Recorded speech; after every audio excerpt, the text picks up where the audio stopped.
Bugun erta tong bu ishga qaramasdan Sirdaryo viloyati Guliston shahriga tapchanimiz olib kelib o'rnatdi. Zakasini qilishga 3x4 razmerdagi onaxon hajdan keladigan ekanlar. Shularga surpriz xudo xohlasa idealniy holatda chiqqan. Buni kechagina ham postlarimizga qo'ygandi. 100% qo'l mehnatida ishlangan.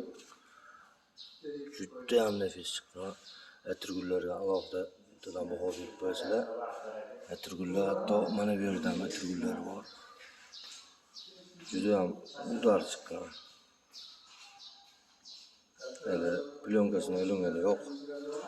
Oldi taraflari ham oldida aynan mana shu yerda ham atirgul qo'yilgan mana. Novdadan chiqqan gulgo'sh qab.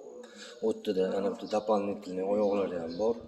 6 ta oyoq bo'ladi. Biz har doim aytamizki, oyoqlarni yong'oqdan, haqiqatdan yong'oqdan bo'lsa uzoq vaqt xizmat qiladi. Kimgaki shunaqa xizmatli kerak bo'lsa, Sulton So'rilarga murojaat qilishingiz mumkin.